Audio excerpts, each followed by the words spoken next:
왜 소형견이 그 치석이나 치주질환이 더 잘 생기는 것 같죠?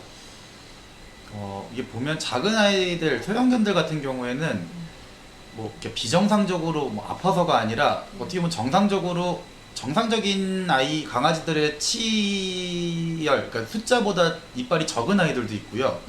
이빨의 크기도 뭐 원래 있어야 될 크기보다도 작은 아이들도 있고 그래요. 그래서 보통 보면은 뭐 이제 포메라니언이라든지 치와와 뭐 이런 이제 단두종들 같은 경우에는 정상적으로 있어야 되는 정구치 뭐 요 송곳니랑 큰 어금니 사이에 있는 두세 개의 이빨이 뭐 아예 없는 아이들도 있고 송곳니가 정상적인 길이보다 훨씬 짧고 뭉툭한 친구들도 있고 그래요. 그래서 아무래도 씹거나 뭐 할 때 마주치는 열도 다르고 하다 보니까 아무래도 큰 아이들보다는 치석이 조금 더 많이 생기고 치주 질환도 좀 생기는 편인 걸로 생각이 들어요. 아, 그러면은 이제 약간 여기가 의학 용어가 잠깐 나오니까 그러면 뭐 치은염, 치주염 이런 건 뭐죠? 정확하게 뭐가 어떻게 다른지 좀 궁금하실 것 같아요. 일단은 우리 흔히 알고 보는 치석이 생기기 전에 이제 치태라는 게 먼저 쌓이면 그게 돌처럼 생긴 이제 세균 덩어리가 되는 거죠. 치석이 되는 거고요.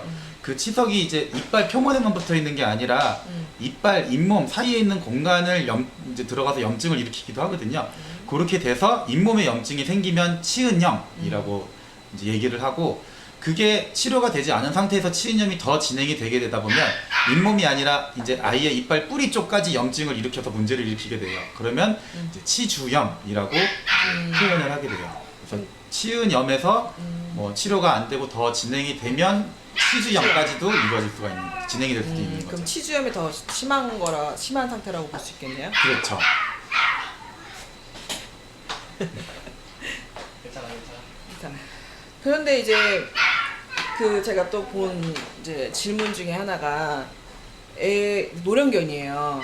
노령견이 돼서 이제 잇몸에서 이렇게 눌러봤더니 양치시키려고 잇몸에서 고름이 막 나온대요. 근데 이제 노령견이라 이제 뭐 마취나 수술 같은 거 안 하고 치료할 수 있는 방법이 있나요? 뭐 이렇게 물어보시는 분들이 있더라고요. 그런 건 어떻게 될까요? 근데 이게 원인이 되는 게 아마 뭐 진짜 안에까지 이렇게 눌렀을 때 노란 고름이 나올 정도면은 이빨 뿌리 있는 데까지도 다 염증이 심하게 진행된 상태였을 거거든요. 근데 원인이 되는 게 계속 그 자리에 있는 한은 뭐 약을 먹으면은 붓기도 좀 가라앉고 염증도 좀 가라앉을 수는 있겠지만, 이게 실질적으로 문제가 된 이빨이 없어지지 않고 그거에 대한 치료가 이루어지지 않으면 예, 영구적으로 그걸 낫게 할 수 있는 방법은 없어요. 결국은 이제 뭐 발치, 뭐 혹은 발치 이후에 추가적인 염증 처치가 필요하게 되는데, 그거를 그냥 역과적으로 하기에는 그렇다고 평생 남아있는 사이를 계속 약을 먹으면서 지낼 수는 없어서 좀 관리하는 데는 좀 한계가 있다고 생각이 들어요. 예, 그러니까 저희가 아까 필수 검사에 대해서 얘기는 했었는데, 근데 이제 노령견이 되면은 이제 노령견이 더 이제 치주 질환이 더 많잖아요. 그쵸. 아무래도 나이가 들었으니까. 근데 노령견이 되니까 마취는 더 걱정스럽고 이제 보호자분들이 이제 점점 더 이제 걱정을 하는데, 이게 뭐 나이 제한이 있나요? 뭐 몇 살이면은 더 이상 마취하지 못한다든지 뭐 10살이면 안 된다 뭐 이런 게 있어요? 사실 그런 거는 없어요. 그래서 뭐 일단은 마취하기 전에 기본적인 뭐 이제 검진에서 건강 검진에서 뭐 청진이랑 혈액 검사랑 뭐 엑스레이 상으로 큰 문제가 없다 그러면은 마취하는데도 그만큼 뭐 이제 훨씬 더 편하고 문제 없이 할 수는 있는 거고요.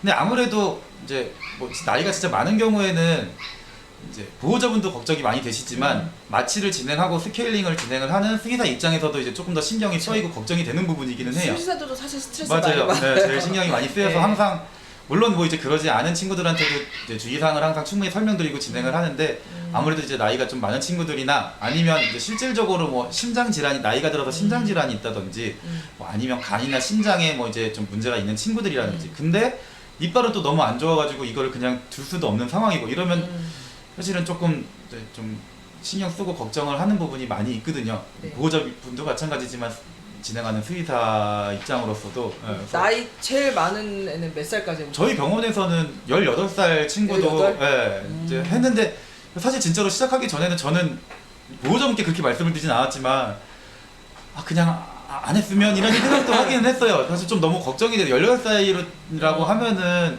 뭐 사람 나이로 해도 뭐 거의 한 80, 90 이렇게 그쵸. 가까이 되는 거다 90은 보니까 가야 될 것 같아요. 물론 이제 혈액 검사, 뭐 청진상에 문제가 없었기 때문에 뭐 그래도 걱정을 크게 하진 않았지만 그래도 아무래도 들어가는 입장에서 마취를 진행하는 입장에서는 조금 걱정이 많이 됐었거든요. 근데 다행히도 안전하게 잘 끝나고 잘 끝나서 부호자도 그때 말씀하셨던 게 이건 이제 우리 아이 마지막 스케일이라고 생각하고 관리할 수 있는 만큼 이제 더 열심히 해주시겠다라고 하셨어요. 그래서 그런 걸로 따지면 사실 뭐 이게 나이가 정해져 있는 건 아니에요. 충분하게 검사상에서 문제가 없고 그렇다 그러면은 마취를 진행하는 거는 크게 부담스러운 건 아니고 그거에 대한 책임이나 이제 그건 이제 수의사가 걱정할 그렇죠. 일인 거죠. 보호자분도 걱정이지만 맞아요. 그만큼 더 신경을 잘 써서 하면 물론 그렇게 되지 않게끔 양치를 잘 해주셔가지고 스케일링을 안 하면 제일 좋은 거고. 근데 진짜 정말 수의사들이 더 부담스러울 수도 있어요. 근데 보호자분들은 이제 뭐 저희 수의사끼리 하는 얘기지만 보호자분보다 수의사가 더 부담스러울 수도 있긴 해요. 네. 그러면 이제 발치에 대해서 한번 여쭤볼게요. 이제 나이가 많아질수록 발치가 많아지잖아요. 근데 그 발치를 해야 하는 기준이 어느 선에서 넘어가면 이제 발치를 해야 되나요? 이게 뭐 좀 이제 저도 이제 이거 시작했던 게 보호자분 입장에서 편하게 말씀을 하고 저도 좀 이렇게 좀 보호자분 입장으로 전달해주고자 이렇게 얘기를 했는데 이게 뭐 이제 기준으로 한다 그러면은 이게 이빨이랑 잇몸 사람도 이렇게 봤을 때 있는 이빨 잇몸 이 사이에 이 공간이 있어요. 그거를 뭐 그냥 편하게는 이빨 잇몸 사이 공간 뭐 전문 용어로는 썰커스라고 하는 부분인데 원칙적으로는 그게 3mm 이내로 형성이 돼야 이제 건강한 치아라고 맞아요. 판단을 하거든요. 만약에 뭐 이제 뭐 거기를 확인을 할 수 있는 기구를 통해서 그게 뭐 3mm 이상 훨씬 쑥 들어갔다든지 그러면 겉에서 보기에는 멀쩡하고 뭐 흔들리진 않더라도 안에까지는 이미 다 문제가 생겼다는 걸 의미를 해요. 보통은 이제 그런 경우에는 뭐 발치를 진행하는 경우도 있고 흔들린다 그러면 근데 뭐 흔들릴 정도는 아니다 그러면은 오히려 그 이빨 잇몸 사이 공간이라고 하는 썰커스라는 데를 2, 3mm가 되게 맞춰주는 거죠. 이렇게 이제 잘라서 그렇게 하는 경우도 있고 그래서 뭐 발치의 기준이 딱 있지는 않지만 수의사 판단하에 이 아이는 이 이빨을 가지고 있음으로 해서 오히려 더 불편하고 통증을 유발할 수가 있겠다라고 하면 이제 보호자분과 상담을 통해서 발치를 하게 돼요. 네. 그래서 이제 이제 보호자분들은 워낙 걱정이 많으시고 수의사에 비해서 더 이제 민감하세요. 이제 웬만하면 이제 수의사들은 대학 때 뭐 개복 수술도 하고 뭐 정형외과 수술하고 해가지고 뭐 솔직히 발치에 대해서 되게 이게 통증이 크다고 이제 인식 자체를 못 하는데 이제 보호자분들은 굉장히 예민하시더라고요. 그래서 일을 한 번에 뭐 여러 개를 뽑았다. 이거 수의사가 너무 무리하게 한 거 아니냐, 막 이런 글들이 막 있더라고요. 그거에는 일을 한 번에 많이 뽑으면 많이 아프고 막 이제 무리가 많이 가나요, 몸에? 물론 많이 아프겠죠. 우리 막 사실 이빨 하나만 뭐 문제가 생겨도 욱신거리고 아픈 것처럼 강아지들도 똑같이 이빨에 있는 신경이나 다 똑같기 때문에 통증은 마찬가지일 거예요. 근데 사람 같은 경우에는 뭐 이제 마취를 하지 않고 할 수 있기 때문에 한번 갔을 때 뭐 필요한 처치하고 나중에 할 때 추가적인 처치를 하지만 강아지들 같은 경우에는 사실 이게 한번 마취를 한다는 것도 보호자분 입장에서도 쉬운 결정은 아닌 거거든요. 그래서 뭐 오늘은 뭐 몇 개를 하고 뭐 일주일 있다가 또 마취를 해서 몇 개를 하고 뭐 마취를 안 할 수 있다면 그렇게 하는 게 뭐 아이한테는 덜 부담스러울 수는 있겠지만 그래서 이제 강아지들 같은 경우에 반려견, 반려묘 같은 경우에는 마취를 해야 된다는 이제 제약이 있기 때문에 어떻게 보면 할 때 이제 충분한 처치를 할 수 있는 처치를 다 도와주는 게 오히려 아이한테는 덜 무리가 간다고 볼 수가 있죠. 그럼 저 궁금한 게 하나 있는데 개인적으로 이제 스케일링 하고 계셨는데 이제 치아가 이거 지금 발치하는 게 좋을 것 같다. 그 중간에 그러면은 보호자분들한테 전화를 하시나요? 아니면은 그냥 수의사의 임의적인 판단에 의해서 그냥 저 같은 경우에는 일단은 들어가기 전에 확인을 하고 필요한 발치가 있을 것 같다 진행해도 되냐라고 이제 먼저 보호자분한테 여쭤보는 편인데 이게 치석이 많은 친구들은 이게 이빨에 잇몸이 문제가 있나 없나 알 수가 없어요. 맞아요. 이게 스케일링이라는 게 보호자분 입장에서는 그냥 이빨이 깨끗해지니까 스케일링만 하면 우리의 이빨은 건강해 끝 이렇게 생각을 하지만 스케일링 하는 거는 사실 이제 그냥 세수의 단계인 거거든요. 이빨 표면이나 아니면 잇몸이나 다른 데 문제가 있나 없나 살펴보기 위해서 깨끗하게 세수를 하는 게 이제 스케일링이기 때문에 보통 이제 처음에 봤을 때 저도 확인하지 못한 게 스케일링을 하면서 확인되는 경우도 있어요. 그런 경우에는 이제 보호자분께 말씀을 드려서 이거는 발치가 치료한 부분인 것 같은데 진행을 뭐 해도 괜찮을지 여쭤봐서 보호자분도 동의를 해주시면은 그렇게 진행을 하고요. 뭐 보호자분이 근데 진짜 그러신 보호자분 입장에도 충분히 이해가 가지만 이빨이 뽑는다는 거를 정말 되게 맞아요. 네, 그러면 안 되는데 그럼 얘는 뭐로 먹냐 이렇게 말씀하시는 분이 계시거든요. 저도 한번 발치를 이렇게 했었는데 그 보호자분이 이제 그 아내분이셨는데 막 남편에 전화해서 남편 당장 오라고 막 이러시는 분들도 계셨어요. 그래서 제가 말씀드렸었죠. 저도 그때 제가 힘이 그렇게 좋지 않습니다. 멀쩡한 이빨 못 뽑아요. 사실 그렇게 힘들어서요. 그렇게 뽑을 시간도 없고 맞아요. 사실 그럴 때 없는데 이제 보호자분들이 그걸 조금 아셨으면 좋겠다 이제 개인적인 생각이 있고요. 아 그리고 이제 또 하나 이제 다른 질문이 이제 애가 어떤 분이 이제 사연인데 애가 5살 정도 됐어요. 근데 중성화 수술을 아직 안 했대요. 근데 중성화 수술과 마취를 해야 되니까 그러니까 마취하는 김에 스케일이랑 중성화 수술 다 같이 한꺼번에 할 수 있냐? 그럼 이제 아무래도 마취 시간이 길고 하니까 부담이 될 수 있으니까. 근데 그런 거에는 어떻게 생각하세요? 저는 만약에 그 중성화 수술할 때 이제 스케일링이 필요한 상태의 치아다라고 하면은 같이 하는 거를 추천을 드려요. 물론 뭐 수술 마취하는 시간을 뭐 조금 더 앞당길 수는 스케일링을 안 하게 되면 조금 더 앞당길 수는 있겠지만 결국 언젠가는 또다시 스케일링을 위해 마취를 또 해야 되는 상황이 올 수가 있을 거거든요. 그래서 이 마취 같은 경우에도 뭐 호흡 마취로 진행을 한다 그러면은 마취의 정도를 조절을 해가면서 할 수 있는 거여서 뭐 아무래도 이빨을 건드리는 것도 통증이 있긴 하지만 사실 뭐 중성화술을 한다 그러면은 개복하는 것보다는 아이가 느낄 통증은 더 적을 거거든요. 스케일링이. 그래서 뭐 이제 뭐 중성화술이 끝나서 뭐 마취를 어느 정도는 사실 조금 줄여놓은 상태에서 스케일링을 진행할 수도 있는 거고. 뭐 그러면 제가 발치하고 나서 나 이제 스케일링이나 그런 하고 나서 후유증이 있나요? 그러니까 후유증이 대부분 없지만 그래도 발생할 수 있는 후유증 같은 게 있을까요? 이게 사실 저도 하고 보면은 저희도 이빨 조금만 건드려도 이게 얼마나 아픈 거라는 걸 알잖아요. 근데 강아지들은 이게 중성화 수술한 것도 마찬가지지만 저희 와이프도 뭐 제왕절개해서 아이를 낳는데 막 진짜 5일 일주일을 일어나지도 못했거든요. 예. 근데 강아지들은 수술하고 나면은 정말 1시간 2시간 있으면은 뭐 웬만한 건강한 친구들은 막 일어나서 뛰어다녀요. 보호자분도 막 얘가 어떻게 이렇게 다닐 수 있냐라고 놀랄 정도로 그런 걸 보면 회복 능력 같은 경우에는 사람보다는 조금 더 훨씬 좀 빠른 것 같아요. 근데 제가 이거를 자료 조사를 하다가 인터넷 보고 깜짝 놀란 게 있어요. 보호자분들이 셀프 스케일링을 하신대요.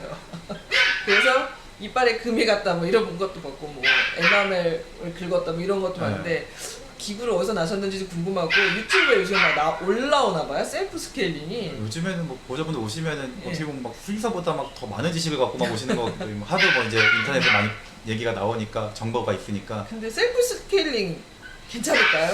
저는 그렇게 뭐 상황에 따라서는 다를 수는 있는데 그렇게 큰 추천은 안 드리는 게 아까 아마 뭐 이제 마취 안 하고 뭐 이제 스케일링을 한다는 병원이 있다라고 했을 때도 이게 뭐 진짜 스케일러 갖다가 하기에는 힘들 거고 이게 아마 이제 그 핸드 스케일러라고 이렇게 이제 쇠꼬치처럼 이렇게 구부러져 있는 거 갖다가 긁는 걸로 아마 할 수는 있을 거예요. 근데 그게 사실 이제 수의사들도 그걸로 그냥 막 에나멜층이라고 하는 이빨 제일 바깥층에 상처를 최소한으로 하면서 그리고 마취도 안 하고 가만히 있는 아이들을 하기에는 쉽지가 않은 면이 있거든요. 근데 아마 보호자분들이 이제 뭐 제대로 보정이 안 된 상태에서 그걸 한다. 물론 이제 그것도 또 정말 잘 있는 친구가 뭐 정말 심하지 않은 정도여서 그걸 벗겨주는 정도를 이빨 바깥층의 손상을 최소한으로 할 수 있다 그러면은 뭐 이제 추천을 드릴 텐데 그러지 못한 상태에서 그냥 그거를 이제 한다라고 하면 오히려 그게 이빨 바깥층에 더 큰 상처를 일으키고 그 사이에 오히려 더 많은 치석이 생기고 치주질환, 치은염이 생길 수가 있기 때문에 뭐 이렇게 추천은 잘 안 드릴 것 같아요. 정말 얌전한 친구를 정말 보호자분께서 잘 하실 수가 있다 그러면 추천을 드리겠지만 그게 쉽지 않은 상황에서는 전문가에게 맡기는 게 훨씬 더 안전하다고 보여요. 저도 휴직 기간에는 친구 동물병원 데리고 가서 했거든요. 애기 낳고 휴직하는 동안에. 근데 그 셀프로 유튜브에 올라와 있다는 게 정말 놀라운 것 같아요. 그래서 좀 놀랐어요. 아니, 제가 얼마 전에 그런 아이는 있었어요. 저희 병원 자주 오는 친구인데 보호자분이 다른 신경은 너무 잘 써주시는데 양치하는 걸 너무 싫어해가지고 2살, 3살이었는데 치석이 정말 딱딱하게 이빨 그 사이에 딱 이렇게 붙어 있었던 친구였거든요. 음. 그러니까 다른 데는 다 멀쩡하고 이 뭐 제사전구치라고 하는 이렇게 봤을 때 있는 가장 큰 위에 있는 어금니 하나만 치석이 있어서 와 이걸 참 이거 하나를 하자고 스케일링을 하기도 표현이 그렇지만 좀 아깝고 그래서 제가 보호자분한테 혹시나 제가 한번 도와줬으면 도와드려 볼게요 하고서는 손톱으로 뛴 아이가 있었거든요. 근데 걔는 진짜 운이 좋게 그렇게 생긴 치석이어서 그렇게 진짜로 딱 떨어지게. 딱 하니까 그것만 딱 벗겨져가지고 깨끗해서 제가 아 이제부터는 제발 양치 좀 잘 시켜주세요 했던 보호자분도 강아지도 있었어요. 예. 뭐 그런 상황이면 경우면? 뭐 집에서 해주시는 경우도 해주셔도 되겠지만 이제 그건 뭐 특별했던 상황인 거고 수의사에게 맡기는 게 맞아요. 제일 좋다고 생각이 듭니다. 제가 마지막으로 약간 예민한 질문 하나 드릴게요. 그 병원 또 보니까 이제 보호자분들이 이제 저도 마찬가지예요. 저도 병원을 제가 사람 병원을 고를 때도 인터넷 찾아보고 검색을 하고 보호자분도 당연히 검색을 하세요. 근데 요즘에는 영수증까지 다 올리시더라고요. 맞아요, 그렇더라고요. 네, 영수증도 다 올라오고 얼마. 비용이 차이가 천차만별이에요. 근데 이거 어떤 기준으로 골라야 된다고 생각하세요? 사실 뭐 사람 의료 수가는 뭐 정해져 있는 걸로 알고 있는데 제가 정확하게 모르겠지만 동물병원에 동물을 진료하는 수가를 나라에서는 정해놓지를 못하게 해놨거든요. 그게 이제 담합이라고 생각을 하기 때문에 그래서 다 다를 수밖에 없어요. 그래서 뭐 진짜 어느 데 가면은 뭐 마취랑 뭐 다 포함해서 뭐 7, 8만 원, 뭐 어느 데 가면은 뭐 검사하고 다 해서 뭐 한 3, 40만 원 이렇게 차이가 클 수는 있거든요. 근데 저는 개인적으로 뭐 정말 말도 안 되게 뭐 싸고 뭐 그래서 뭐 비용적으로 거기를 가야겠다 이게 아니면 정말 믿을 수 있는 수의사에게 자기가 느끼기에 믿을 만한 수의사 동물병원을 찾아서 가서 하는 게 제일 좋다고 생각이 들어요. 근데 말도 안 되게 싸면 좀 말도 안 되는 문제가 있는 거 아닌가요? 말도 안 사실 뭐 저는 그렇게 하는 게 아니어가지고 네. 어떤 기준으로 그렇게 저렴하게 할 수 있는 건지는 잘 모르겠어요. 근데 그러니까요. 그래도 뭐 글쎄 수의사로서 동물을 사랑하고 병원을 한다라고 하면 당연히 필요한 기본 처치나 기본 검사는 하고 진행을 할 거여서 그 만약에 10만 원이 안 나온다고 하면은 검사비도 안 나오지 않나요? 검사비 정도 나오겠죠. 그래서 저는 그렇게 못해요. 보호자분이 오셔서 8만 원, 10만 원에 한다면 저는 오히려 그렇게 얘기를 해요. 그냥 제가 저희 병원에서 제가 해야 된다는 건 측정된 금액만큼 제가 충분히 만족하실 수 있고 제가 열심히 차라리 봐드릴 수는 있겠다라고 말씀을 드리거든요. 네, 그래서 뭐 잘 모르겠어요. 저도 뭐 제가 수의사니까 뭐 이제 비용적으로 어느 정도 생각하는 게 있지만 정말 저도 보호자였으면은 뭐 어디 가는데 뭐 8만 원 다 해서 8만 원, 뭐 어디 갔는데 뭐 다 했더니 뭐 30만 원이라고 하면 혼란스러울 거죠. 혼란스럽겠죠. 근데 이유가 있다고 생각을 해요. 비싸면 또 비싼 만큼의 이유가 있을 거고 그만큼 필요한 검사를 더 많이 진행을 할 거고 뭐 그만큼 더 뭐 좋은 기계를 쓰고 뭐 그럴 수도 있는 거고 뭐 저렴하다 그러면 근데 뭐 저렴하다는 걸 제가 그렇다고 덜하다고 생각을 하고 싶지 않고 그러진 않을 뭐 거지만 싸다고 나쁘다는 그쵸, 얘기는 그렇진 아니지만 너무 우리가 기본적으로 해야 되는 거가 있는데 그 비용도 안 나온다면 약간 문제가 있다고 봐도 되나요? 노코멘트 해야 될 것 같아요. 근데 그러면은 마지막으로 보호자분들께 치아 관리에 대해서 당부의 말씀 한마디 부탁드립니다. 사실 저도 저희 집 강아지가 이제 13살인데 이빨 관리를 제대로 못해가지고 아까도 잠깐 말을 했지만 이빨을 다 뽑았어요. 어쩔 수 없이 다 잇몸 이빨 뿌리까지 다 썩어서. 근데 이제 오는 보호자분한테 그러면서 더더군다나 당부를 드리는 게 제가 영어는 못하는데 The most important thing is daily brushing이라고 제일 중요한 거 제일 사실 효과적이면서 좋은 게 치아 관리 중에는 하루에 한 번 1분의 투자를 통해 양치질을 해주는 거거든요. 그래서 그렇게 물론 처음 시작은 어렵고 힘들겠지만 오히려 뭐 한두 달 정도는 뭐 어렸을 때가 아니어도 그냥 가볍게 교육을 해주면서 칫솔 교육에 대해서 좀 친근해진다. 칫솔이랑 친근해지고 그다음에 양치질이랑 좀 친해지고 이렇게 해준다라고 생각을 하시고 한 두어 달 정도 차라리 좀 천천히 조금씩 해주시면 나중에 그냥 뭐 한 번에 확 하는 것보다는 아이도 거부감이 훨씬 덜 할 수가 있어요. 네. 그래서 그렇게 도와주시면 치아 관리하는 데는 우리 아이들 치아 관리하는 데는 굉장히 도움이 많이 될 것 같아요. 예, 오늘 정말 긴 이야기 자세히 해주셔서 정말 감사드리고요. 어떻게 끝내야 되는지 저도 잘 몰라서 그러면은 이제 어떻게 끝내지? 인사를 어떻게? 다음에 다시 만나요 뭐 이런 거? 그러면 다음에 다른 주제로 또 한번 모셔도 될까요? 아, 네, 뭐 저야 영광이죠. 예, 저희 바쁘신데 시간 내주셔서 정말 감사드립니다. 네, 감사드립니다. 네, 감사합니다. 감사합니다.